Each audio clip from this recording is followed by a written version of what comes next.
what I want to do, if this is okay, again, not planned. And I'm totally vulnerable and raw, and I don't care. You can say anything. Can you kind of summarize just a little bit of where we left off on that stage? Yeah. And would you then be willing to continue to work on me right now on this show? Sure. I'm honored. Yeah. Because it was miraculous. There wasn't a dry eye in the place. Some of my team that were there were crying and talking about it for weeks later. Like, what just happened?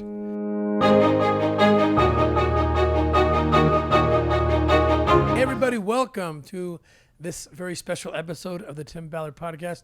I have a wonderful guest here, a good friend of mine. I'm going to let Kyle tell us about himself first. Kyle Cease has done amazing things in my life. But first, who are you, Kyle? What do you do? I mean, a lot of people here already know who you are, but just... I was a stand-up comic for 25 years, something like that. And I had a shift where I saw life differently all of a sudden. Like at one point in my years as a stand-up comic, I noticed how much I wanted the next thing. Like, when do I get the next movie, the next gig? And then I noticed whenever I got it, I wasn't happier. Or it'd almost be like, how do I not lose this thing, right? And I realized a lie that we live in is, when something happens, I'll be happy. And we're constantly tricking ourselves to, over there, things are going to be better. And everyone watching this right now can probably think of something in their life that they're thinking, when I finally get that money, when I get out of this problem, when I get that addiction done, whatever, I'll be happy.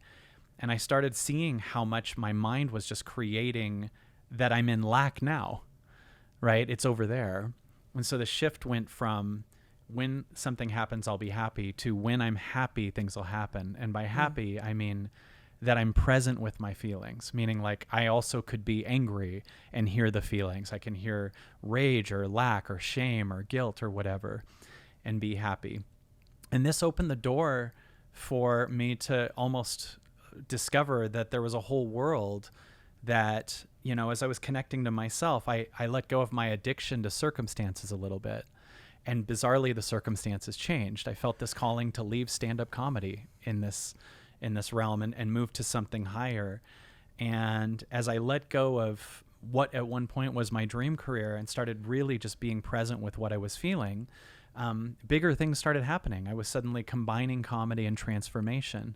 And all of a sudden it was creating my own field. Like, I was suddenly speaking in much bigger venues, had book deals. I had a New York Times best-selling book, and started really enjoying combining comedy and transformation.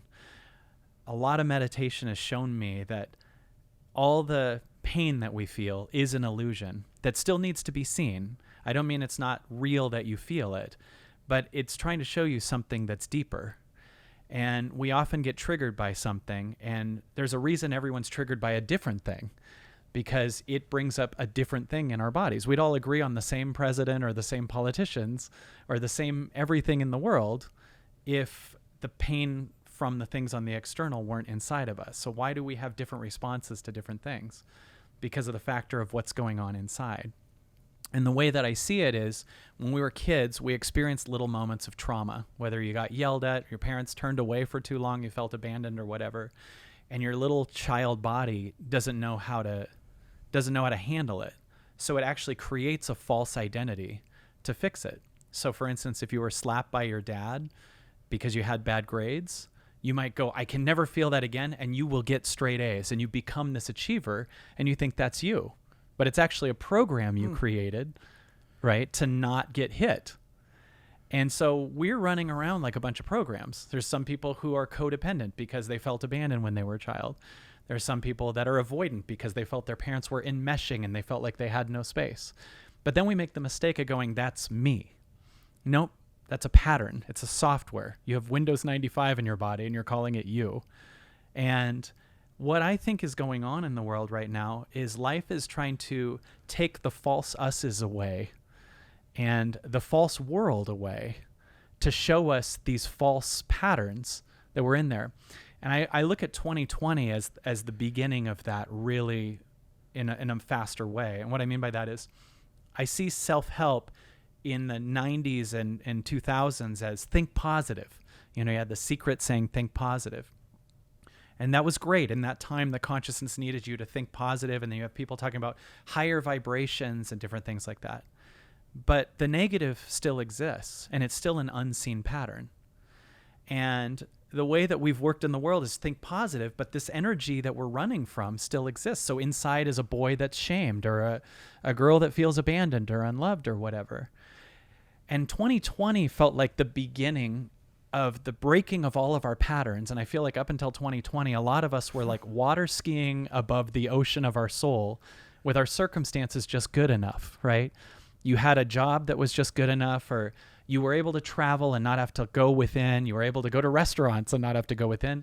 And all of a sudden, all of us had to change how we think and break the way we did everything.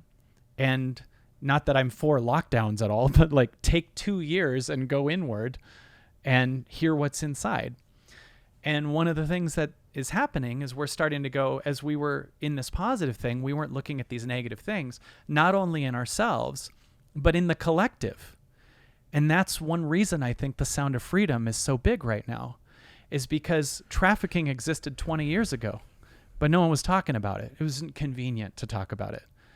And all of a sudden, the world is ready to start looking at their own crap, their own traumas, and the darkness that exists in other areas. You know, we've let go of giving our authority to the media a lot lately. We've let go of that. We see through things in the government. We see things that are lies, and we're both finding things in ourselves that were buried there, but we're also seeing what was going on in the dark underground in the world.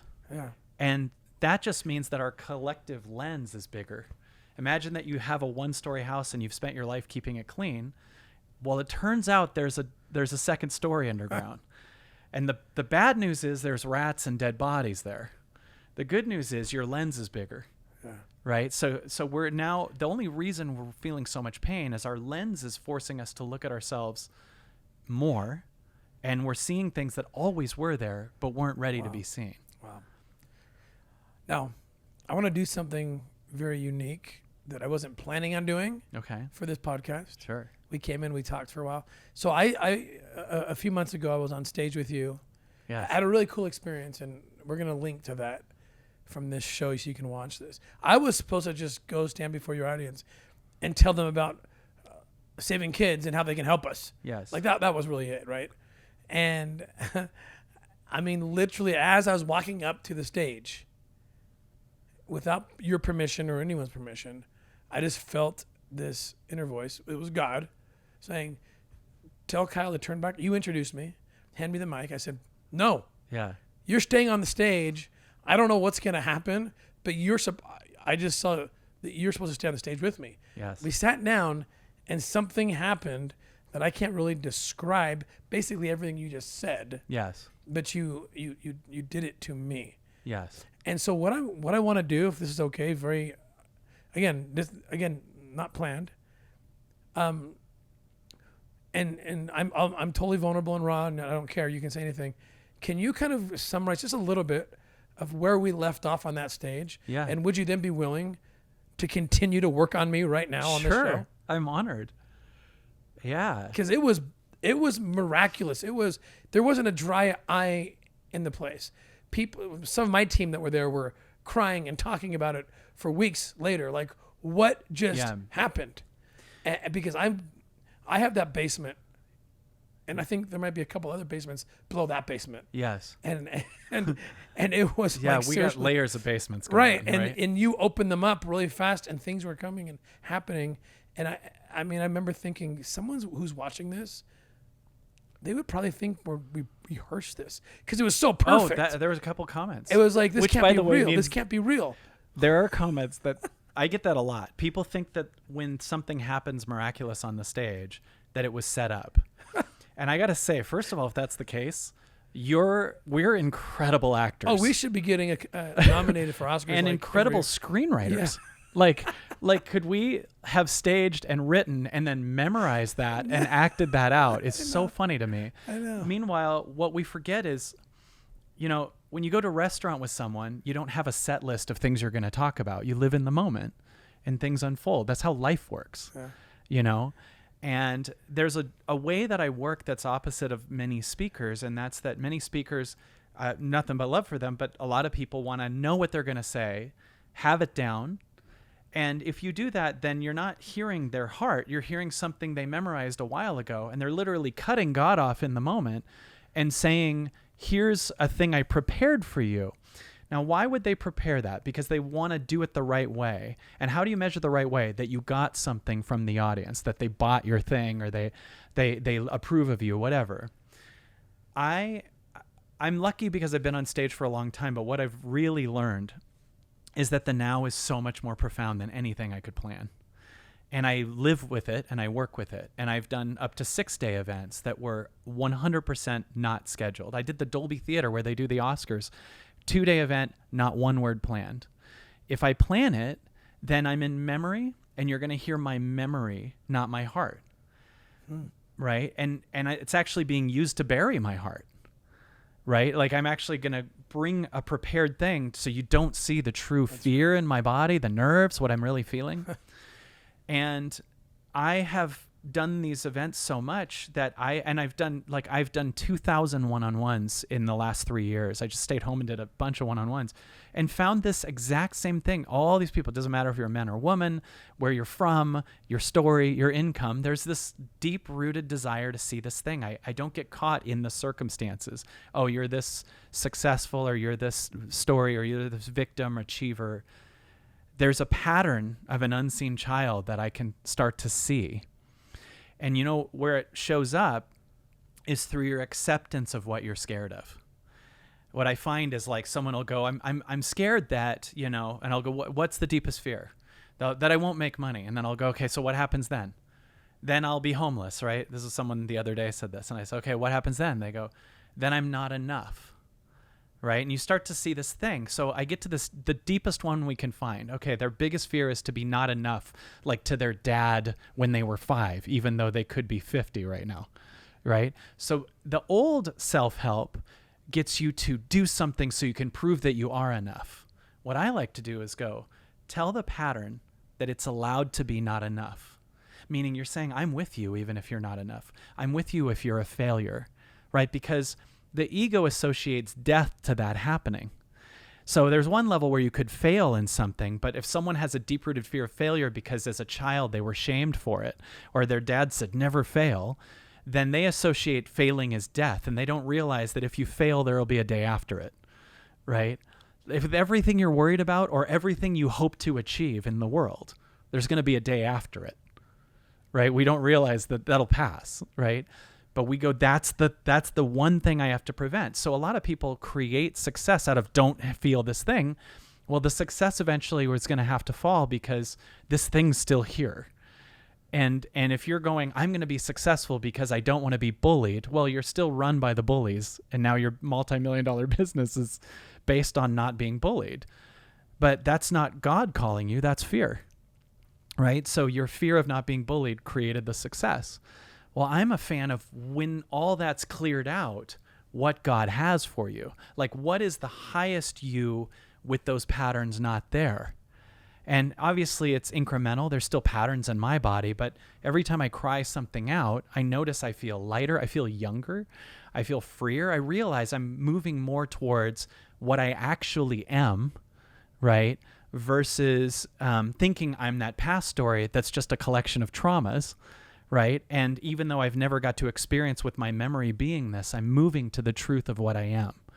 And what I am is so much more powerful than what I can do. In other words, what I am requires a connection with source and something that's so far beyond any accomplishment I've made in the past.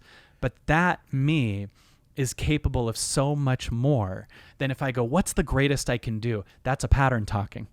And we've been loved for what we do, not what we are. And the fact that you exist is enough for you to go, I'm worthy because I'm here. Like, it's such a F you to God in my opinion, to be like, I got to find my purpose. It's like, I made you. God's like, you're here. You are purpose, right? You can still find something that calls to you, but sometimes we give something outside of us and we make that our God. Oh, I got it. It's that I'm a trombone player. It's like, well, that's not your God. Like you're an infinite unfolding. And then I started realizing even the dark things are purpose. Like moments that you feel like crap, that's purpose, right? Moments that you feel like not being here is purpose. It's getting you to really go within and surrender and humble an egoic construct that doesn't even exist anyway, right? So for me, I like to live in the moment, and I've noticed that God seems to be batting 1,000 at when I surrender and really go with the moment and don't be in a war with it. And sometimes I want to be in a war with, like, that scares a child part of me, right? But when I do that, it's constantly miraculous. Like that moment with you was crazy, but the whole weekend was that.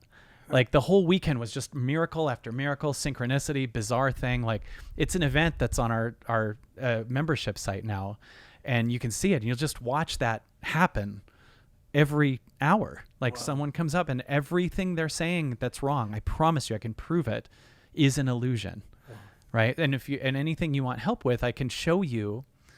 We can just sort through. There's an exercise David Hawkins once offered that's like, and then what? Right? Like, so everything will fall apart. And then what? No one will love me. And then what? Like I can just see, and then you get more God, and then you're freer, right? Yeah. Or you know what I mean? Or then you're cut off from people that you don't belong with anyway. And then I'll be nothing. And then what? If that nothing is there, all of a sudden God has room because you're not some fake identity that you had. You know what I'm saying? Yeah. It's like it only gets better if you understand it only gets better. Yeah. But if you live within the realm of your fear, it only gets worse, right? If you cater to the fear, like that's the truth, and then you make a move based on the fear, everything starts to contract because you don't want that to happen, but you don't have the awareness to know that's a thing you have to feel through and heal, right? So for me, I have all kinds of fears, but the difference between me and my offer between us, hopefully anyone that's here, is someone that's willing to feel through their stuff, and some people, is that I'm sometimes it hurts. It feels like I'm being stabbed in the heart, but I just get present with it. I'll meditate and I'll hear it. I'll just be quiet. I don't do something to fix it. You don't want to just go get addicted to something or, get someone else to tell you how great you are. It's just like sit there with this thing, and then it passes. And you start to realize it's also trying to take me to a frequency to do things that pattern wouldn't do, right? Like if the pattern goes, I would never leap and live in this city, but the highest you wants to, the second you do it, the pattern that would never do that has to die because you're not listening to it anymore. Yeah. Does that make sense? Absolutely, yeah. So if you say yes to the thing that's the truest you, and then you notice a pattern from your childhood, from your story, would never do that, but you say yes to it, then it's not running you anymore. So the pattern dies, right? So every time you follow your truest in the moment calling, I don't mean some egoic construct of a purpose that you have to not feel. I mean, you'll hear moments where God just says, go. Like when Mel Gibson called, right? Like, go. Yeah. Right? And you hear this, yes, I want to. And then all these things will kick in that say why you shouldn't, because that's the ego trying to stay alive. Right? And if you follow the ego, then the ego has a stronger hold. And you can get more calcified as this small story in a universe that's expanding while you're getting smaller and smaller because you're listening more to the ego and saying, that's my God. And when you move with the universe and don't be your past or future story and just become now, it's almost like the universe is surgically removing all the lies out of your body every day. And so that's what I'm about. And like, as an example, this thing I'm saying, it wasn't planned, I didn't script this for you, Yeah. And it's so which means to me, it's not me saying it, right? Like if the story of Kyle has a plan, what am I going to say? But I don't want him to talk. Yeah. Like it's the now that's talking, Wow. And so this is actually you talking to yourself. if we could go that Well, that's deep, how it right? felt on the stage. That's why we're wearing the same shirt. Yeah, I know. I promise. Look at all my podcasts. I wear T-shirts every time. This is the first time I do too. It's the first time I've ever even worn a dress shirt. We wore the same blue shirt. Okay, I want you to dig into me now. Sure. I mean, you did it before. I don't even know how you started. All I know is that, you know, the whole idea that I've been a part of thousands of rescues, but the number's millions, and I just was broken inside because of that. Yeah. And wow, what you did, we can't. Again, we're gonna link to that. You guys gotta watch what happened, and it was incredible. And I came home like on a cloud nine, like it's okay. Yeah. It was okay. Oh my gosh! I mean, it's okay that my little brother gets hell dumped on him. Yes. And to explain to the viewer, if you haven't seen it, one of the things we learned when we were talking to you is that you were saying, like, we were talking about different things. You were triggered by different things that were going on. There was a guy in prison that was sending you death threats and everything. I asked you something. I said, okay, what does it make you feel? And you said pissed. And to me, pissed is actually a response to another feeling, right? You have to be pissed because of something, right? So you're pissed because, like, maybe you're hurt or whatever. And I could feel that was the trigger. A guy saying to you that he was giving you death threats was a trigger, and it wasn't about him, right? Because there's some people that get death threats and are fine, and there's some people that, you know, have a response that, this could mean. There's so many different ways you can respond to something, but the trigger is trying to show you something deeper. So I said, is there something deeper? And you started telling me a story about when you were 7, that there was an attempted kidnapping on you and your brother. And I said, what'd you feel there? And we didn't quite get to a feeling, but you said this sentence, which was perfect. You said, I was mad they were going to take my brother away. And then I started picturing you still 7, not letting them take your brother away, even though you're a grown up, right? And this is how we all work. Like, I don't want to feel that moment when I was 7, right? So we're creating a world out of that. Now, the world you've created with that fear is masterful. It's so good Jim Caviezel played you. I mean, the guy that played Jesus played you next because of how you responded to that feeling. So it's beautiful, right? And I believe that if you see that pattern, you'll only ascend. And I don't believe that will stop the rescuing of the children. I actually believe in some ways the world mirrors each of us, like that we're almost in a simulation or something, that when you clear that out, you move to a higher frequency. And it's almost like you're moving to a different earth where it's normal that that's healed. In fact, it's kind of weird to me that after we did that event in March, it was a few months later that The Sound of Freedom is like the biggest movie of the summer. It almost felt like the frequency change, you know what I'm saying? To you saying yes to that higher self. So what I had you say was something that a few comments came in, they didn't understand it. I had you say something that obviously I'm not talking about your literal brother now or anyone that could be kidnapped. I'm talking about the internal avatar of that moment that you still carry, and have you say out loud on the stage, I had you say, they're allowed to take my brother away.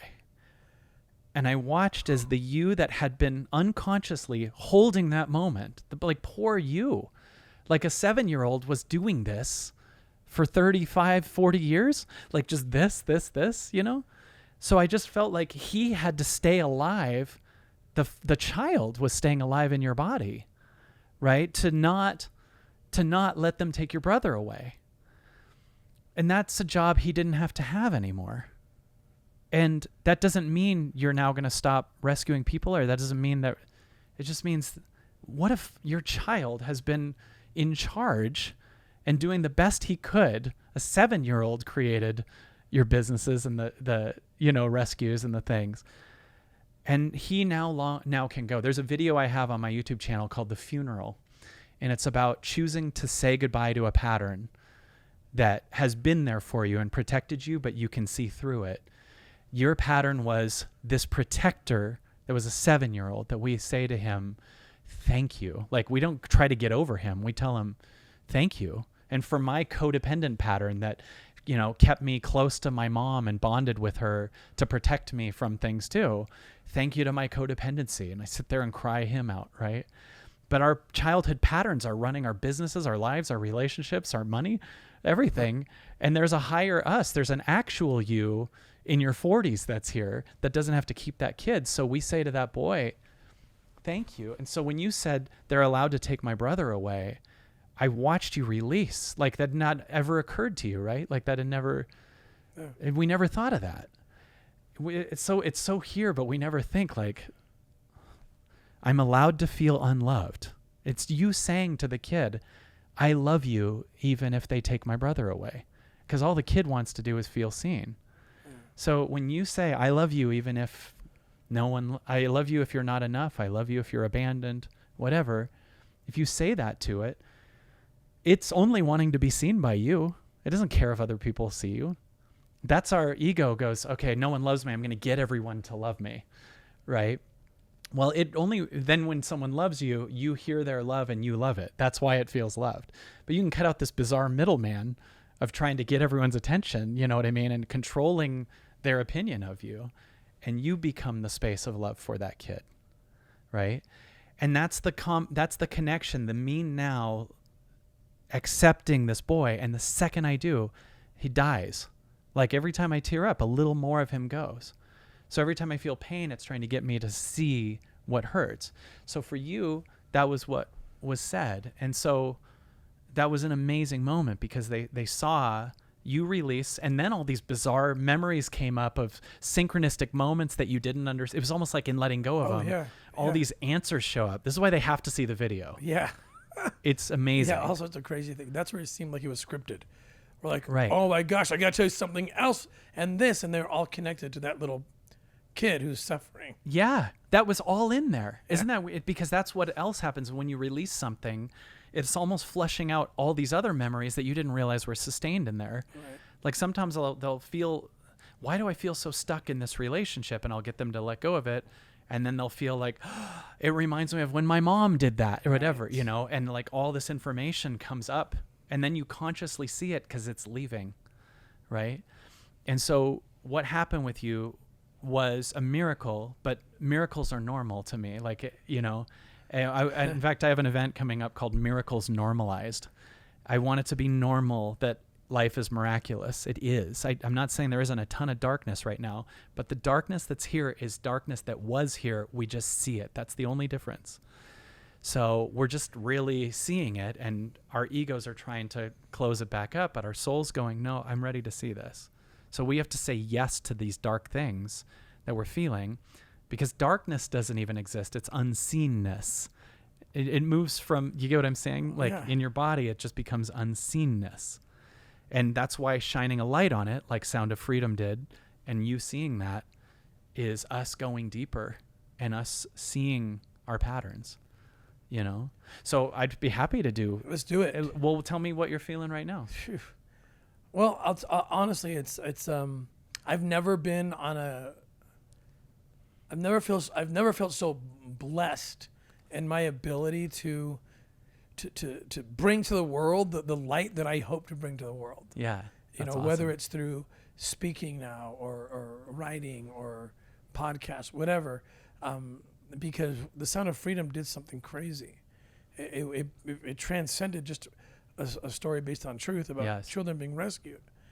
Something's happened. Yes. A line has been drawn. I'm trying to still figure it out, but it's like these two sides have come up. Yes. And it's more inclusive than just human trafficking. It's about liberty in general, liberating yourself and liberating others, and a conversation's now happening. So I'm like, this is great, but there seems to be this eternal principle that I hate it, but it somehow is true, and I want to start there. Sure. Which is like an equal opposite reaction.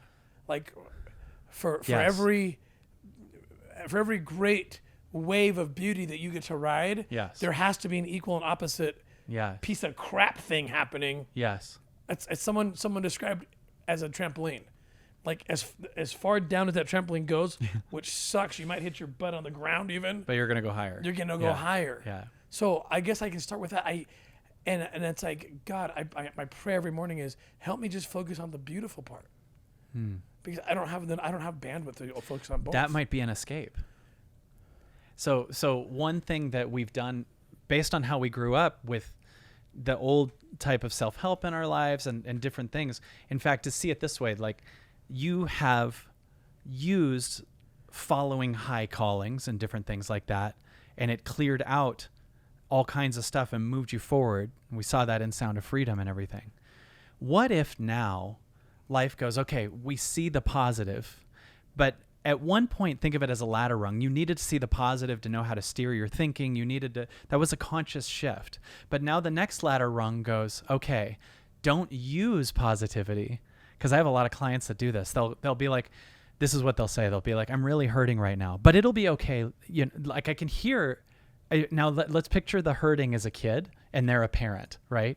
Now, if a kid said to me, I'm really hurting, and their mom like shut them up and goes, but everything will be great later, you're shutting this kid up. Do you get what I'm saying?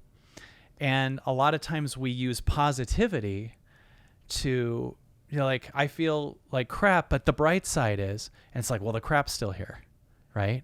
Yeah. And it's just as magical. It's hard to believe, but it's just as awesome. In fact, all my miracles are on sitting with that.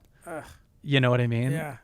And so if you didn't have the ability just for a minute to also see all the light, right? And we were in the trampoline, if anything you want to talk about that you're feeling, that's the dark, but we don't have an escape from it. So I'm really with the kid, right? We don't have the parent coming in and being like, they're fine. You know what I mean? Like, if you're wanting me to work on that, yes. What's a thing that's feeling dark? You don't have to, even if it can be circumstantial, but it could also be a feeling. Well, it's basically, look, one of my biggest pet peeves of all time, everybody who knows me knows this, is being falsely accused. Yes. I have been accused since Sound of Freedom came out. Everything except, I haven't seen murder, but it's probably there somewhere. Yes. I've been accused of being a trafficker, an adulterer, a pedophile, a swindler, a fraud, a liar. Yes. When I take a little bit of time to like look at it, it's almost like, are you kidding me? Yeah. Like the headline doesn't match the content. Yes. They don't back anything up. Yes. You know, like the Salt Lake Tribune, for example, did a story. This is an interesting one. A couple weeks ago, I did my last episode, go watch Hate Mail. I get into the details of it. I just go through some of them because they're so bizarre. You know, The Sound of Freedom, the title says, The Sound of Freedom is too good, it seems too good to be true because it's not. Right. I guess that's the... Well, there's also people that believe things are too good to be true. I believe anything that's too good, it's too good to be false. The truth is good, is what I'm saying. Yeah. You know what I mean? Like the truth is good. Yeah. So do you get what I'm saying? Yeah. So when people go, it's too good to be true, they're the same people that think we scripted the event because there's no way the truth is that good. Right. That it's too magical for my eyes. These stories I've participated in are sensational. Yeah. But it doesn't mean they're not true. They are true. Right. You're like, the kid gives me the necklace with their name on it. Guess what? Yeah. He did. That's what happens when you follow your calling. It becomes miraculous. Right. Yeah. And so basically the story just goes into, he uses court documents, which is like 1/10 of the story, because the people all pled guilty, which means the content, the discovery never made it too public. They pled guilty. So all you have is scraps of what happened. Yes. And if Tim said anything outside of that, he must be a liar. You know, that's just in one example of 100, right? And I'm reading this like, why are you treating me so I know I'm not a person to you. I'm just a concept now that Sound of Freedom is what it is. And you get to ride the wave, this huge wave, right? And there's 2 ways to get on the wave. Join the goodness and the truth of it, or lie about it and try to get on the wave and say, look, he's a liar, you know? Right. Why does that? So it's that gets me down. I wake up thinking, like every day, what's the next shoe that's going to drop? What's the next false story that's going to hit? And I've had close friends walk away from me. Yes. Like, I mean, there's one guy who we were going to go into the Spear Fund together. Doesn't even talk to me. Just runs away, starts calling the PR companies of my celebrity friends. Did you know? All these lies. Yes. Like, it's just almost, so when you have people close to you. Well, you're really successful. There's no way to let go of you without justifying some way why that you're not in their life anymore. So they have to make you bad. Do you get what I'm saying? Yeah. Like, in other words, to feel better about what happened. Like, do it on the light, how people do with their exes, right? Yeah, no, they're crazy. I just, whatever. Yeah. You know what I mean? Like, well, if you suddenly become a household name, and Sound of Freedom is one of the biggest movies that's ever existed, I got to feel better about that I didn't stay connected to you, or that I didn't listen, or I didn't whatever. So I need to band with other people that also we can all connect together on our hate for you. That's just what happens. So how do I get over this? Because So I got you. Here's what I do, just so you know. Yeah. Like, I go to the individual. Right. Like, it's more difficult with my close friends. Some of my very best friends in the world right now are doing this to me. Yes. They are saying things, Yes. repeating lies. They maybe they believe them to their credit. I don't know. But I go through their eyes. It's like, how could you do this? You've experienced this with me. You've been through this. You're the very one, in fact, you used to say, when the hellfire comes, you know I'm on your side. Like, Right. when it comes, like, if they were sitting with me while this was happening, they would have been like, bah, bah, bah. Isn't but it now they're awesome? over here saying, look at the hellfire. It must be Yeah. true. And that's the part that's killing me. But So- isn't it awesome to have that clarity? Like, God's going, I'm going to show you not their words, but where they're at.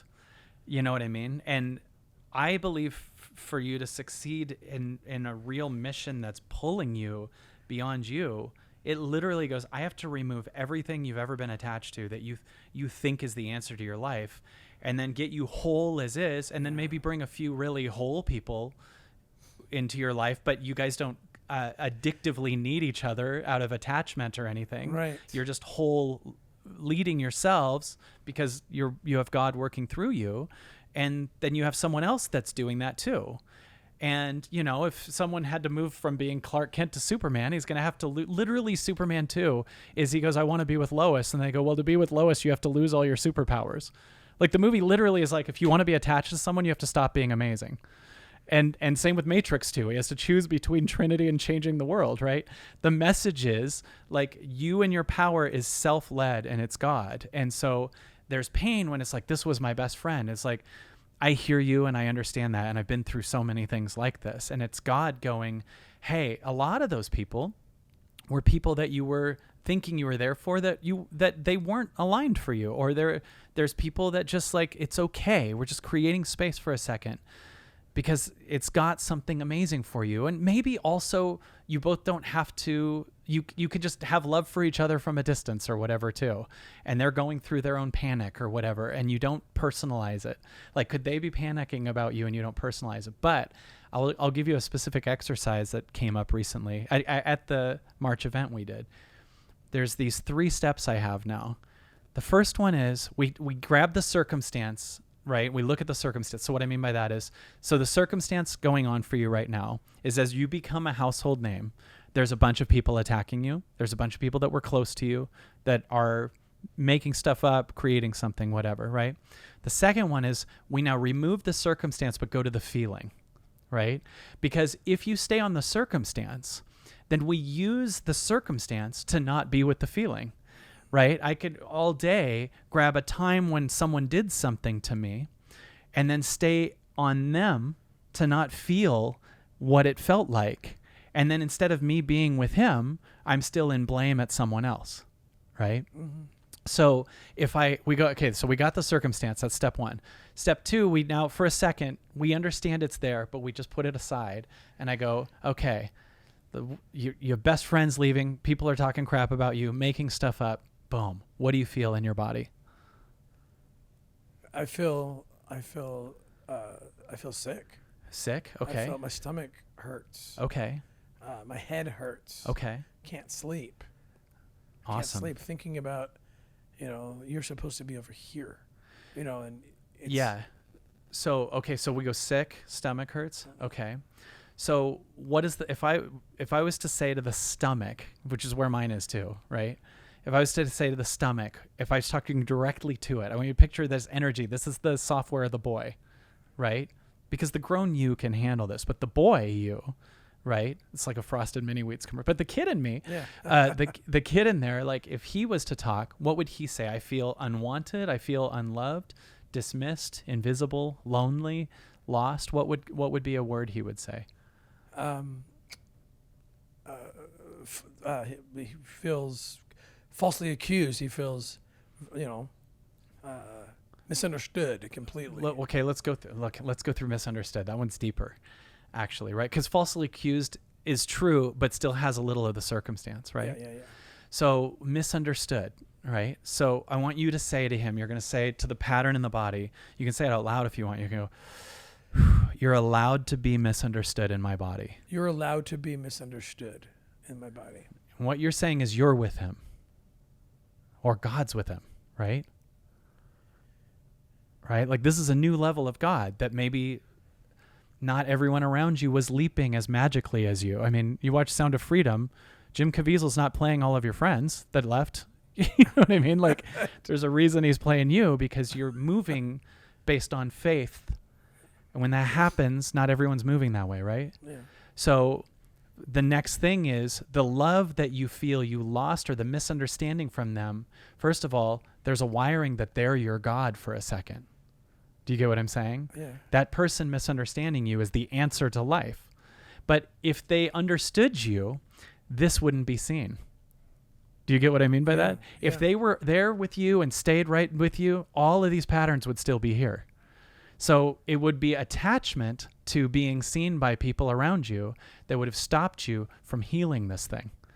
So we can actually see that wasn't loving relationships anyway. It was addiction. Addiction is here to stop you from feeling the patterns. So those friendships that are falling apart were expectations, attachments, and addictions that were stopping you from seeing a pattern that said, never misunderstand me, right? And that pattern is learning right now that if you say to it, you're allowed to be misunderstood in my body, you're saying, I'm with you even if you're misunderstood, which in my eyes is God saying, I'm with you. Like we're saying, we're moving based on faith. So God is with you, even if everyone on the planet misunderstands you. You know, if I was with you at a restaurant and I spilled a glass of milk and we saw it, and you and I saw that happened, and all of the world says that's not true, it didn't happen, but we know it's true. If every person on the planet but me and you said that's not true, does it make it any less true that the milk spilled? Do you get what I'm saying? Yes. The truth is the truth. Yes. And, it's funny. I'm glad you're saying this, because the few moments, I wish there were many more moments, when I feel total peace is exactly that. There's a mantra that I say that someone taught me to say often. I am seen, recognized, and accountable to God only. Yeah. And that is freedom. Right. And when I can internalize that, it's like, I'm clean.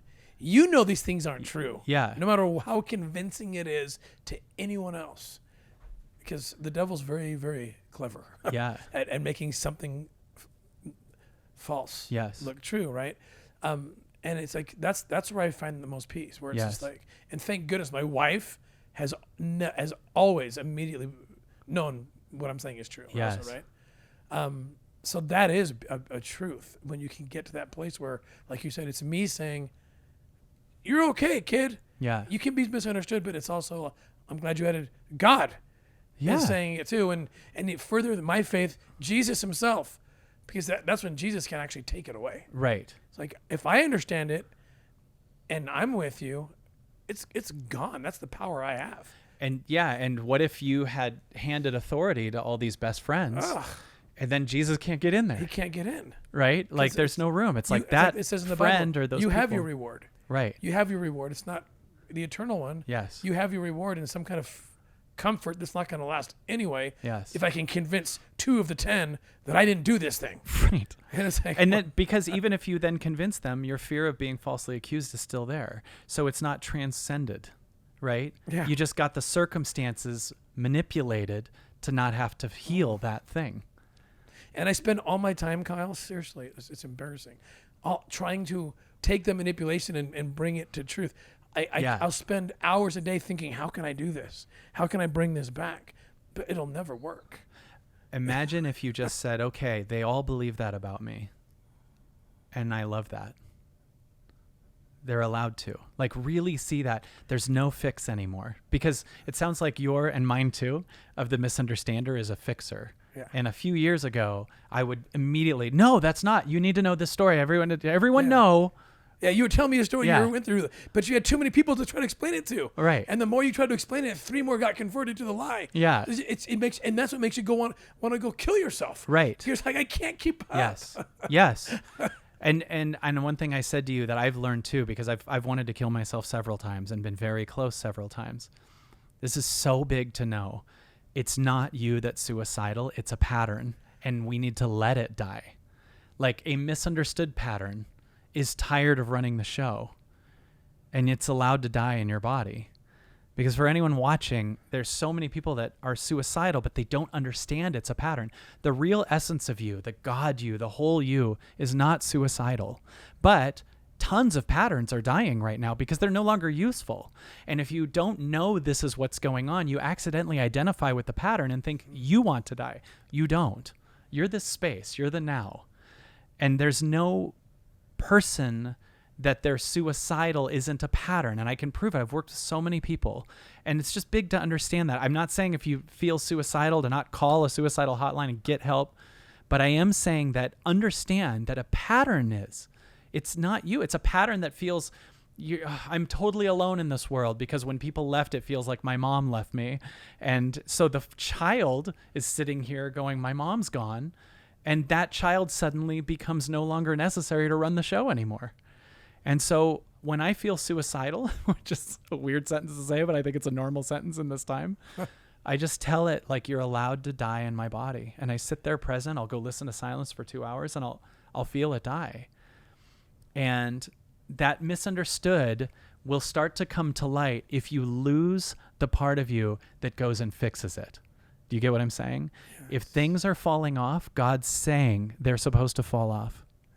And your job is to not... So like imagine someone saying something about you. They don't believe you, right? Imagine if you go in and fix and prove to them. That's the misunderstood bringing a fixer in, and it's still running the show.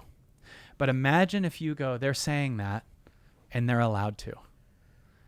They're gone, and they're allowed to go. And you just sit there present. You're going to feel for a while a little bit of stabbing, but you're going to transcend the misunderstood thing. This has been so freeing for me to go, they're allowed to think that. I don't care. And really, it starts to become more and more. It takes time. It's like going to the gym for a year, practicing of I don't care. And then I meditate. Usually, there's some nights I miss, but I usually meditate 1 hour to 2 a night and usually 1 hour to 2 in the morning, mostly 2 in the morning before I do anything. And what's that? That's me declaring to the universe or God, I'm with you. And I sit there and I watch the patterns come up of feeling unloved or misunderstood or whatever, and they pass like a cloud. And I start to get, I'm the sky. And these patterns show up, they're like, but it passes. It's never shown up and not passed. But if it shows up and I stop meditating and go, I'm going to fix that, then the pattern's in charge of me. Do you get what I'm saying? Yeah. And if I start the actions of going, I release that they can't say that about me. I release that they can't think that. You know, you start to get power. So what do you feel now? If you say to it, you're allowed to feel misunderstood in my body. I'm realizing my gut's hanging out. If you're allowed to say you're allowed to feel misunderstood in my body, what does it do? What is it? Yeah, feel that. I like that. I mean, I go back to a place I recognize that I sometimes get to. You're helping me see it in a from a different angle, which is very helpful. Which is that same, I am seen, recognized, and accountable to God. Only one God, and that's how I start feeling this peace, peace. And then you know what happens too? I'm picturing I won't say their names, of course, but I'm picturing those people, and I actually start to actually love them. Yes. Actually, like I feel bad for you, and I really hope you succeed, and I actually love you, and then I can also say thank you for doing that thing, even though it was wrong. Yes. Of you, and you're wrong, or maybe you're confused. Or what if they were right to do it for this healing? Exactly. Well, that's what I'm saying. Like in the end, in heaven, I'm gonna hug them and say, "Thank you for being blinded to this or that or whatever. Maybe God did that, and it was a blessing for me. Yes. And somehow blessed you. I hope too. Yes. Because it was the disruptor, or it was the thing that even brought me to this place that I could identify this issue. Yes. That otherwise would never have been seen. Right. And for you to go where you're going, that misunderstanding pattern has got to be dissolved. Oh, it has to. Right. I won't make it. Right. Because then Because it's not going you'll to be stop. scared to get bigger, Oh, because every time I get bigger, the more you'll they sabotage it down. Yeah. You know what I mean? There's a reason lottery winners often go broke, is because they didn't create the inner foundation to match the external abundance that came in. Right. To them, like, there's people that are like, you know, if you grew up in a family that says money doesn't grow on trees, or it's the root of all evil, and then they're all poor, and then you suddenly win the lottery, that's death to your whole childhood. So people sabotage it or overspend or whatever and go back to broke because you don't know you with that kind of abundance. It's not what you're used to. So imagine if before, though, they won the lottery, they healed that thing and stopped going, you know, basically what we think we are is our childhood. Like the childhood, we go, that's the world. Like the world is like my dad, or even people make God like that person. Like I hear people even in the spiritual community go, I'm not sure which way I should go. Like, what do you mean should? Is God going to punish you or something? Like, you know, and it's their dad that they're making God. You know what I'm saying? And so what I'm saying is, like, as you do this inner work, life's going for you to become what's coming for you. Life will mirror everything. It goes, I gotta heal these things, because that's a pattern from childhood that goes, I can't be misunderstood or falsely accused, and I care what people think. And that being dissolved could take you to, so, and not that the ultimate goal is total fame, but where it's taking you to, it has to clean out the things that can't handle where it's taking you to, right?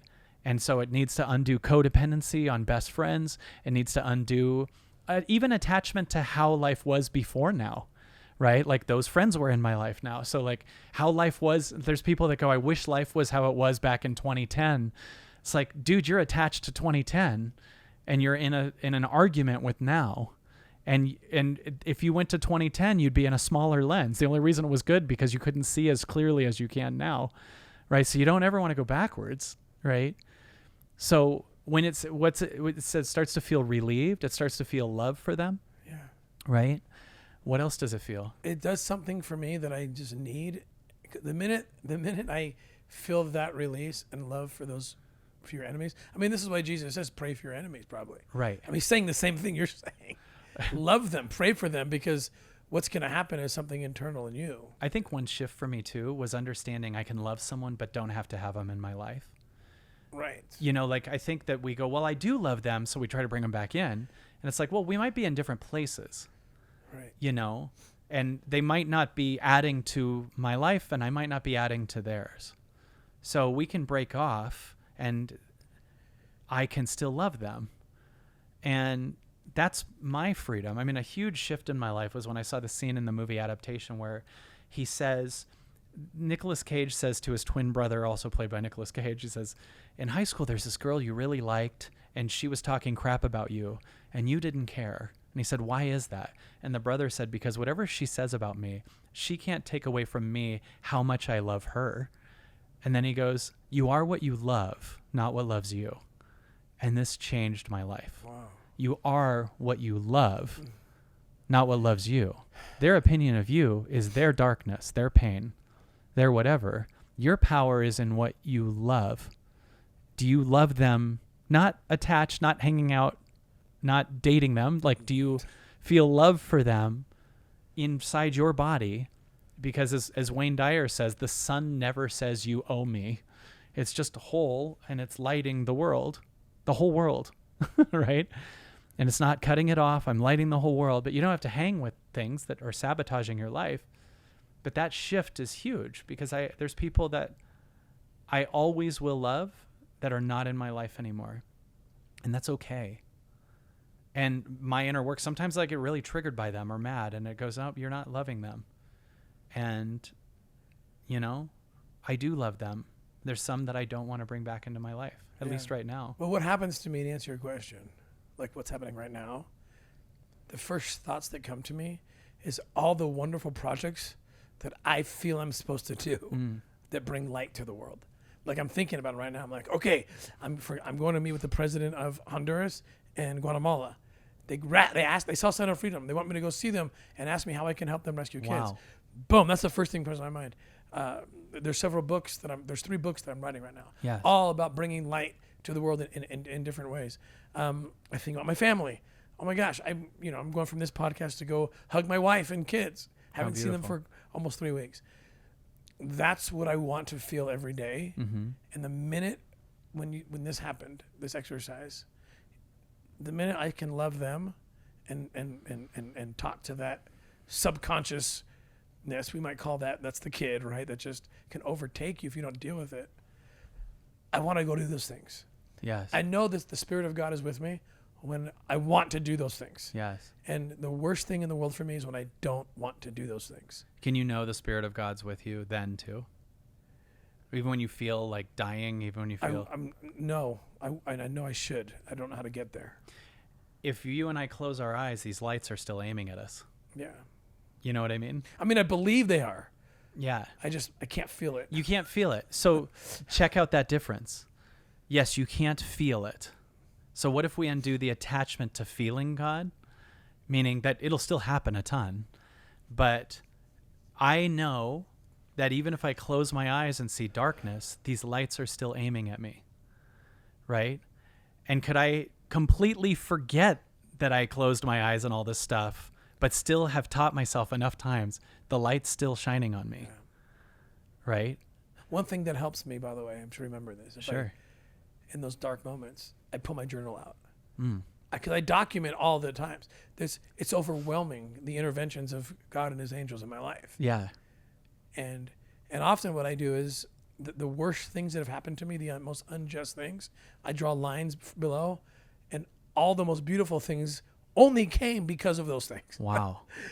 Only because of those things. And that's when I can get to that place of thank you. Thank you for being the biggest ass to me that you could possibly have been. Yeah. Because if you hadn't done that, this wouldn't have happened, and this wouldn't have happened, and this. And when we got into the story about the little boy Gardy. Yeah. Which I never found him. But because I never found him, we kept going back to Haiti. And now I have 2 children who I adopted because of that. And hundreds of children rescued because we never found him. It's like that, how God works. Yes.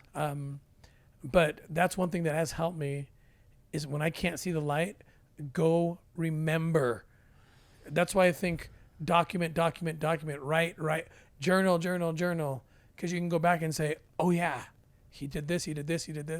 And even with my eyes closed, I can start seeing the light. Does that make sense? Yes. And that's your power, is like when we choose to move in that truth. Like, in other words, when you choose to move in, they talk crap about you and that's fine. Then all of a sudden this whole new world births. I mean, it's so, isn't it funny to even, I mean, still we need to feel through it, but it's so funny to be like, we could even find lack that these people are breaking away in a time where literally you're like, I'm with the president of Ecuador and Honduras, and the #1 movie, right? It's like, yeah, I see what it's doing. It's elevating everything. Like, picture a car when a crane pulls a car out of the ocean and all that water comes out. Yeah. Like, that's the water. It's pulled out, but all the water's got to fall out, right? Yeah. And it's getting lighter and lighter as it's, and we have a lot of things that were ladder rungs in our life. Like, those friends were necessary for that part of your life and the things that you did on the way up. But think of it as I'm full of analogies today, apparently, but think of the rocket ship that gets to space and then lets go of the bottom half of the rocket. Yeah. You know what I mean? Like, you needed to get up. Yeah. And you needed those people and the life to get you to this, but now you're in space. And it's like, we got to knock this off. But if you really understood that's what's happening, this is exciting. You start to really move with God and go, okay, if you don't understand, this is why this is such an important talk, because if you don't understand this, you just think life is beating you up. And I think the reason the world's in absolute chaos right now is because people don't understand that life is trying to remove the things you no longer need from your life that you're identified with as part of your identity that isn't a part of your identity. And so if you get excited about what God's trying to take away, it could be getting you sick to get you to get present for a pattern that's in there. I think some sickness even comes from stuck energies and patterns and different things. Like, all kinds of stuff. It goes, I'm going to make you divorce that person because I need you to meet yourself. And then you'll find someone that's more aligned or whatever. And you start to have this understanding that everything is on purpose. And it's funny because as you've been going through all this, I'm here if you need to talk, because I get it and I understand it. And, am honored that I was able to even do that session with you in March, and then we can have this talk here, because, I feel my work is primarily in support of the butterflies in the world. And what I mean by that are people that are guided as artists or by God or creatives or that are empaths that feel really big and that they're trying to break off of caterpillar energy. Do you get what I mean by that? Yes. Because when a butterfly hangs out with a caterpillar, they can only go at the pace of a caterpillar. And all of us need to hit our lows to go into the cocoon. And if butterflies would just start flying and stop trying to get caterpillars to get them, but caterpillars can't because they don't move like the butterfly. And I don't mean that condescendingly to anyone, but that showed up from my childhood being my mom being such an artist and a genius and creative. And I felt at times like she would stop doing that and just start watching CNN and start watching, and sometimes date people that I felt just weren't calling to her highest. And then if I wanted to take a trip with her, she'd check in with them, and I'd felt her butterfly wings getting clipped. And I wanted her to free herself from the things that she was shrinking herself by, you know what I mean? And I get excited to liberate people that have felt some connection to source. And just remind them that they have permission to not have to be in a stagnant shit relationship or a stagnant job, and really follow that thing. And, that's why when you were going through everything you're going through, I'm like, I'm right here, man. You're doing the most butterfly work, and life is pulling everything off of you that moves like a caterpillar. And by caterpillar, I mean moves out of fear. I need to move based on protection of myself versus move and feel and transcend the fear to get even more connected to God. That's the difference. Do I cater to the fear and move in, or do I transcend it? I know I said that, but I see how you move and I know you, and it needs you connected to, you're literally designed to move based on what God says. So it goes, I need you to remove any remaining attachments. Any remaining attachment, like a barnacle in the way. Oh, yeah, because God has told me to do things that nobody could understand. Yeah. My team doesn't understand. Right. Until there's the fruit afterwards. Like on rescue, I won't get into details, but I've done rescue operations that my entire team is like, stop. Yeah. We are not going to Mexico. Right. I'm like, yes, we are. Yep. But this is the only part of the plan I've been given. We're going. And then some come, some don't. And then something amazing happens. Yeah. I'm actually thinking of the story in Hidden War that you were actually an executive producer of that would be coming out. Like that, if you knew the background, I was being stopped at every turn by people who loved me or, thought they, and it's just like, you can't have those attachments. And, yes. And, I'm going to tell a story that's interesting that maybe it's a little risky to tell, but it has so much to do with what you're talking about. And detaching. I'm thinking of people. God blesses you with people, and it's an adversarial relationship even sometimes. But thank you.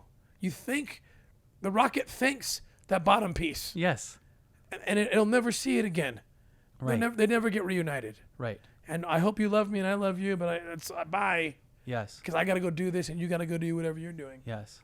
I was in Ohio a couple of months ago when it was kind of the height of some of the falsehoods and things, and the movie the movie had not come out yet. It was just about to come out, but it was starting. Yeah. And I was like, what is going on? I was really in pain. Like I remember getting on the stage, I had to speak at an event, and I remember standing up there thinking, I got to speak for an hour. I can't speak for 2 minutes. Like I was pulling back tears because of something that had just happened that I would have considered an attack. And I went and I missed my flight to come home. And now I'm even more depressed because I could go home and see my family. But every time I miss a flight, I don't know why this is because I travel so much. I always say to myself, okay, God did this. I had to miss it for a reason. Actually, the flight was canceled. And okay, something's going on. I got to learn something. So I go back to the hotel and I call my wife. I'm like, okay, I'm here for another day. What do I do? And she goes, go find a temple. So I'm a member of the Church of Jesus Christ Latter-day Saints Mormon, and we have temples that we go to. It's a reset for me. It's a refuge. And so I'm like, okay, I'm gonna go find one. So I Google, temple, LDS temple, and there's a temple 20 minutes away. 20 minutes away. I'm like, oh my gosh. I got Matt Cooper, my buddy, with me. Let's get in the taxi. Let's go to the temple. Well, this is a unique temple, a very unique one. In fact, it's one that I couldn't go into, and I knew I couldn't. It's called the Kirtland Temple. It was the first temple that was built by the founders of my faith here in America. It was built back in 1830, early 1830s. It was completed by 1836, and some very miraculous things happened there that were part of the foundation of the building of our church, of our faith. And these were poor people, the Latter-day Saints at this time. They were beat up, they were being moved, they were refugees constantly. And they wanted to make this building just beautiful. And they took their favorite china, and they broke it up, and just so they could put some texture and some kind of brilliance to the plaster of this building, right?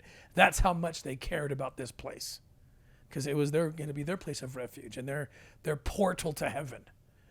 And so they get there, and some beautiful things, some miraculous things happen, which I don't have time to get into, but there's revelations that happen that were written in a book, and I'm reading them. So I show up at this place, and I'm looking at it, brokenhearted, just thinking, what has happened?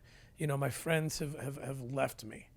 The people the vehicles that I wanted to work with don't want to work with me, and I can't understand it. Right? And not just one, many different groups of friends and other organizations are like, we don't want to work with you anymore. Why? Because the Sound of Freedom is not the right message. Like, what? Like, just crazy. Like, it's the wrong message because, it only talks about the 10% of kids who are trafficked, but what about the other 90%? I'm like, well, let's talk about them too. But the 10%, these are real kids. Like, all these weird things happening. Yeah. We're like, you don't want to be part of this? Because I want you to be part of this. And so the vehicles that I was identified with, and I thought were my identity, and not that they're bad, they didn't become bad vehicles. It was just like the rocket. We got to go somewhere else, right? And I was sitting there, and the guy I was with, Matt Cooper, who he co-hosted the last show with me. People know him. He's crying because he's feeling this too, and all of a sudden, after 3 hours outside this temple, this Kirtland temple, there's just this building. Well, what happened after the things happened that God needed to happen, according to my faith and my belief, they were kicked out. They were kicked out of Kirtland, Ohio, and they ran for their lives. And this beautiful temple became a barn. Someone just confiscated it and made it a barn or whatever. And that's why you can't go in it today. It's just like a historical building. And I remember looking at it with a crying Matt Cooper, my arm around him, and said, Matt, look at this beautiful thing. This was an awesome vehicle that served a purpose. But then they moved, and they found another vehicle. And look what happened. And I started reminding him what happened. There was another temple, and another one, and then another one. And now there's hundreds. This one served a purpose. Don't get attached. And this was the lesson to me. Don't ever get attached to a vehicle. That'll destroy you. Yep. Right? And that's the part where you look back at your friends or former friends, and you want to attach to them, which is the circumstance that you'll never fix. Right? Yes. You'll never fix it. There's nothing the leader of the church, Joseph Smith, could have done to go back and fix the circumstance that led to him losing and all of the community losing their temple. You can't fix that. So what do? Well, you do what you just told me to do. Yes. Right? You don't attach to a vehicle. The only vehicle to attach to is source, God, Jesus. Yes. That's the only vehicle you want to ride. Right? In 2010, I went on, and no part of me is saying this is what someone should do. I just mean at this time, I went on a raw vegan diet for a year. I ate full raw vegan for a year, didn't eat anything other than that. And it absolutely at the time changed my life. I went from 220 pounds down to 150. I could do anything. I felt so good. I changed careers in that time. I went from stand-up into evolving out loud. Then I remember how good I felt. And 5 years later, I was starting to gain weight again. I was feeling off or whatever. I did that diet again. Didn't work. I did the same diet. I started gaining more weight. I would do the same thing. And it was like God was saying, that was a ladder rung to get you out of an old pattern. But don't make the diet more your God. Right. Right? And because I'm teaching you new things.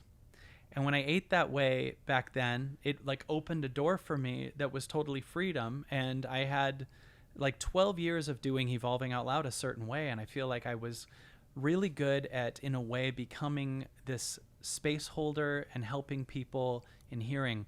And what I'm really fascinated by now, that literally birthed around when you came in March, was the beginning of me accessing my masculine side a little more, because I've kind of got this Mr. Rogers able to hear feelings thing that I'm very proud of. But I literally started switching diets. I'm not saying this is the diet either, but I noticed I had to start eating meat again, and I started feeling really good, and I felt like it was grounding me. And I'm not saying that's the diet either. I'm saying follow God.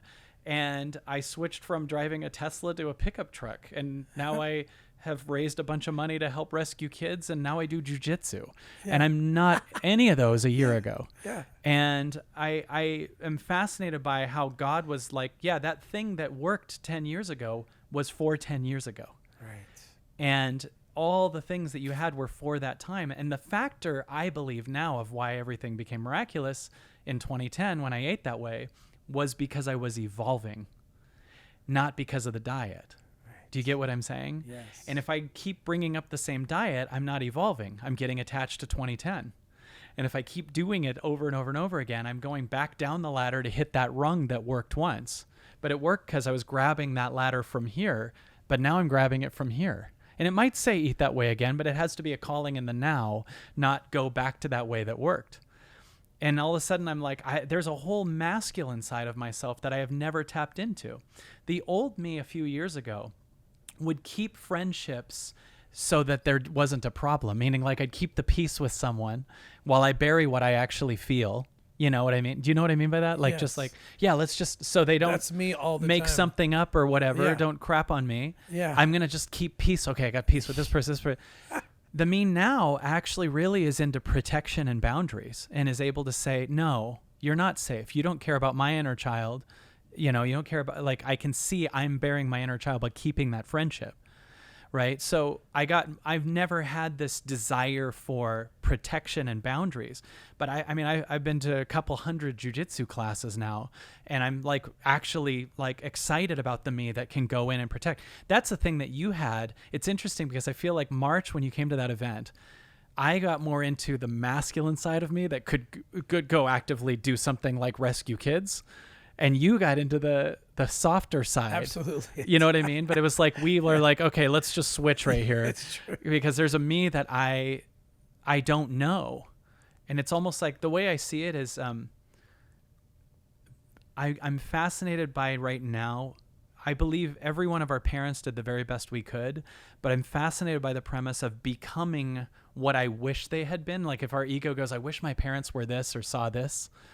It's not that they should have been different. It's that I feel that because it's up to me to become that. So I'm fascinated by becoming, even though my dad did great for the time he was in, I'm not saying anything bad about him. I want to become the dad that I never had. And like, become that dad to this inner child, become that for my daughter, right? That's what's calling to me at the moment. That's the next level of my evolution. But if I pull out 2010 again and do that again, it doesn't work. It goes, that's backwards. Right. So that's the temple story. That's the same thing, right? Like, it's if you go back with those friends that are not in alignment, it's like, I'm teaching you growth. I'm teaching you the growth of that ladder rung isn't necessary anymore. And weirdly, they're being replaced by Mel Gibson and Tony Robbins. And you know what I mean? Like, God's going, here's who your friends are now. Right. You know what I'm saying? Right. And so it's still replacing them with a book deal and things and higher connections. And, one thing, again, not saying anything's the answer, but one thing I thought was so beautiful in Sound of Freedom, which, by the way, I bought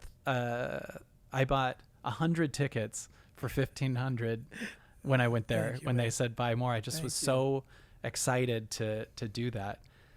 But one moment in there that I know there are many moments of tears, but I was so touched by your wife's support, like that she pushes you to in an agreement with what God's saying. Right. When she texted you, I feel like she's one of our own. Yeah. Holy shit, dude. I was bawling. That's a craving I have, as someone that's like, if I'm going to go into the jungle, that someone's hearing and making my purpose or my mission higher than, the fear, and that gives you permission to follow that calling. Something about Katherine, and I've repeated this story so many times. I told it in Spanish 20 times over the last 2 weeks. Wow. Because she does what you're teaching. And she's trying to teach me to do it too, which is she's so good at it, to not get mad at the haters, right? But embrace them, love them, and be grateful for the thing they helped you do. Yeah. But stay focused, deal with your soul and God, and let Jesus come in. That's how it works. Because that's it. And then he'll put you on the vehicle. Right. In fact, Sound of Freedom is a story. That the vehicle of the U.S. government was awesome for 12 years, but there's a new vehicle now. It's this thing that helped me do what we do in Sound of Freedom. Now it's another thing. Yeah. But if you never get attached. Right. And she's so good at detaching from everything but God. Yeah. And so there's a piece of the story that I want to tell. One question I get asked often in the media is, if there was one thing they missed in the movie, what was it? I said, that's easy. That is the easiest question. There's a scene where Mira Sorvino, playing Katherine, just says on the phone, okay, then you quit your job and go rescue those kids. Right. And that's it. I'm like, well, it was a little more complex than that. Yeah. Because the true story is I did float the idea, but I only floated it as and I hate this because I don't like people that do this, but I was doing a little bit like a little virtue signaling. In other words, I don't really believe this. Right. I mean, I don't want to believe it, but I have to say it. Because I do know that if I were to quit, I know we'd have success, but I don't want to quit. Right. And so this was mean. I put it on her. I'm like, we could do this, And her line was supposed to be, are you kidding me? Get your butt home.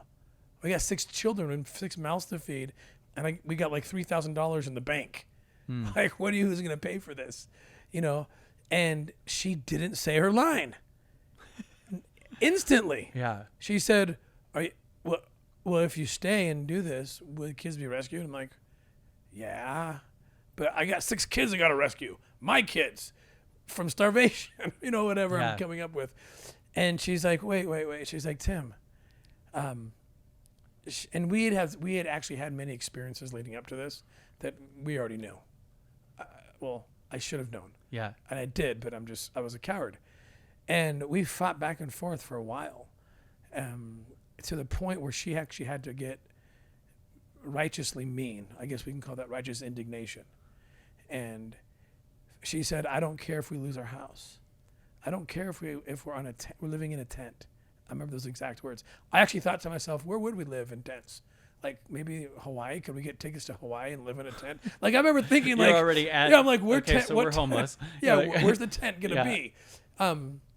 And she said to me these words. It was the second week of December 2013, and this is not paraphrasing. This is direct because it was like she was speaking some kind of scripture to me out of God's mouth, because it was like my whole body froze. She said, I will not let you jeopardize my salvation by not doing this.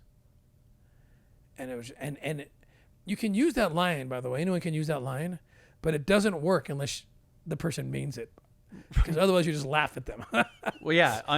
If it's not out of that intention, it could be used to control someone. You can't do. But that's the truth. It's freedom. It was the truth of it that bit me. Of that what she was saying was truth. Brilliant.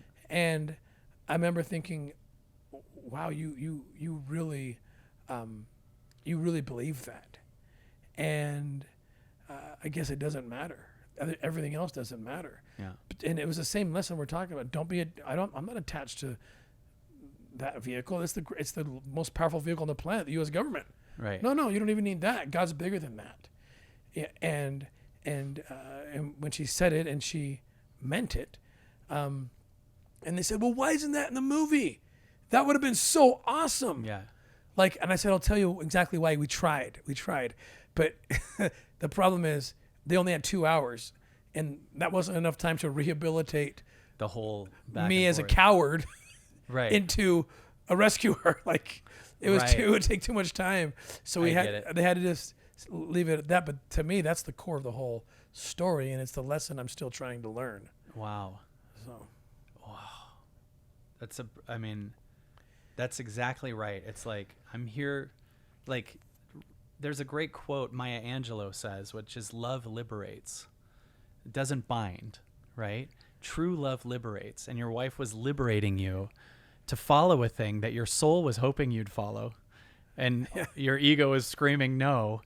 And by the way, there'll be so many times too that the opposite will happen. Like, there'll be times where you'll hear a mission to go rescue kids or some type of work thing, but your calling will be to be with your family, and that will be the higher, right? That'll be the switch in the diet. it just happened. Yeah. I'm supposed to be in London at the premiere, huge premiere. Yeah. And I was like, God's like, nope. Guess what? You get to miss this one. Yeah. So you can be with your family this weekend. That is so. Like, really? It's like, yeah. I'm like, oh my gosh. Okay, you're talking to me. And Yeah. it doesn't matter what the world would tell you is the most important thing. Because you following your highest changes the world, and if it doesn't necessarily look like it will at first, but there's people that are doing these rescues and going in and doing all this stuff, and sometimes they need, actually, no, it'd be higher to miss one and go, someone else will get it, or there's Right. another way. But and you got to hear that the right way, because that can be be spun. Amazing. But I've talked to people before that were going to go on a specific mission, but I could hear their soul really wanted to be with their kids. And they were like, no, I should go. And then they told me, well, one time I went on it 10 years ago and it changed my life. And I heard the ladder rung thing there, right? Yeah. But your soul, I can feel it. You're now in a have to versus your calling. Like a have to versus like what you want to do, what your soul wants you to do. Yeah. There's a thing I've created, which is there's 3 levels of life, I believe. There's probably more that I don't know about, but there's the life you don't want, the life you do want, and then the life God wants for you. So the life you don't want is like, whatever, you work at a place you don't want to work, you wish you were a superstar or dating someone amazing or whatever. Then there's a life you do want. I feel like LA is full of that, right? There's a lot of, they got to live their dream of becoming an actor or a singer or whatever. There's a life that you want. You're an author, you're whatever it is. It could be amazing. A lot of the life we do want comes from preventing trauma. Meaning, like, when you're a kid, you might fantasize about something to not feel the pain that you're feeling. People will be in pain and go, one day I'll, and then they have this fantasy. So sometimes the life you do want is great, but a great reason to achieve it is to learn there's even higher, which is the third one, which is the life God wants for you, right? And the way I maneuver that one is by feeling the way you do. Like, we both literally have like you just said, when you talked about seeing your family, you just said, God's like, do that. You're like, really? Like, people watching this are like, that's literally what you're doing. You're talking to God.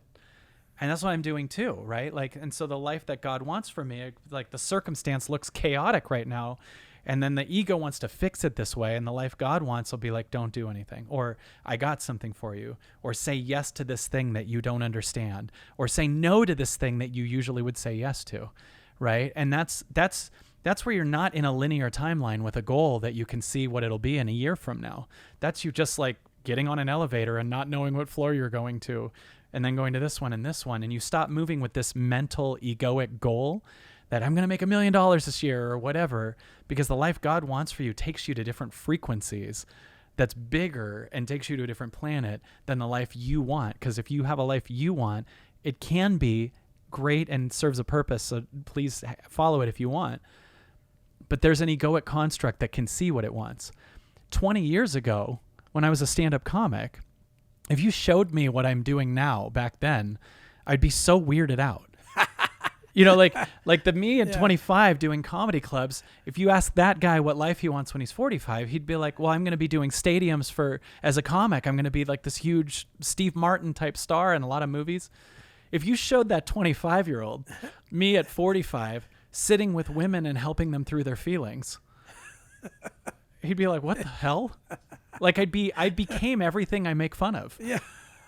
And like, it turns out that the life God wants for me was Yeah. totally different. And Yeah. that included getting to meet you. And dude, think about that. You said that when I called you guys the first time and wanted to do an event, that money went to you going to Ukraine, right? Yes. So Yeah. now me following the calling that showed up for me when I was like 32 and moving into this frequency included the support of the Hidden War docuseries and the rescuing of the kids in Ukraine. I had no idea of that. Do you get what I'm saying? Right. Yeah. And so you get all these things that you couldn't see because the only thing you can see is based on what you've seen so far. Right. And so that's why the life God wants for you is so much more profound than the life you want. Because it's like the life I want would have been I'm still doing stadiums as a comic or whatever and probably depressed on the road. I wouldn't be the dad of my daughter who's 6 years old, Vivi. I'd be a totally different story, but it would be in the same timeline from 20 years ago, and I'd probably be all calcified and in an egoic construct and slightly bitter or whatever. I mean, it'd be great to be a comic, but what I'm doing now is just this unfolding of clouds breaking and higher and higher and higher. And so following the life God wants, this dialogue you're having, it's just more and more making sure you follow God. Yeah. And that's how I move. I literally feeling like, okay, I'm in on this or no on this. Right. One rule I have is a way that I have a measurable no. Do you ever have plans with someone and then you hope that they cancel? Oh yeah. Right? Yeah. If you have that plan, that's your ego hoping they cancel so you don't have to let them down. But I always say, okay, do I hope they cancel? Then I just cancel. Right. Because that's God saying cancel. Yes. Right? But the people pleaser's letting them do it. But Right. they might be even thinking the same thing. Right. Right? So I have a rule, like if I hope they cancel, another one is the coin flip. I always go, okay, like have you ever had it where you're like, do you want Mexican tonight or Chinese? And then you go, oh, let's flip a coin. And in the air, you're like hoping it's Chinese. Yeah. You know what I mean?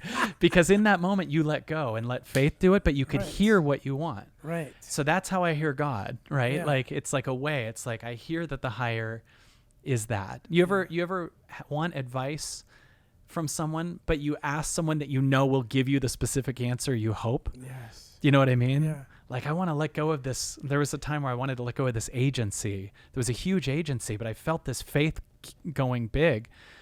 I could have called other comics with the agency. They would have talked me into staying because they're all with the agency. I asked my grandma who literally like left being an entertainer and started meditating and talked about ascension. Why did I ask her? Because I know she'd give me permission to let go of it. Right. These are Amazing. ways I can tell it's God telling me. Those are three Wow. examples of a highest, Amazing. right? So, you know, not a lot of people go, yeah, then God told me. That's how you're talking. That's because you're connected to it, right? And the key is to somehow keep that. It's a daily battle. Like for me at least, Yeah. to get up and reconnect and reconnect and reconnect. Kyle, I could talk forever. Totally. You got your But family. my with you. family's waiting for me. But man, this is awesome. And I hope other people watch this, watch the other one. And I hope everybody needs this.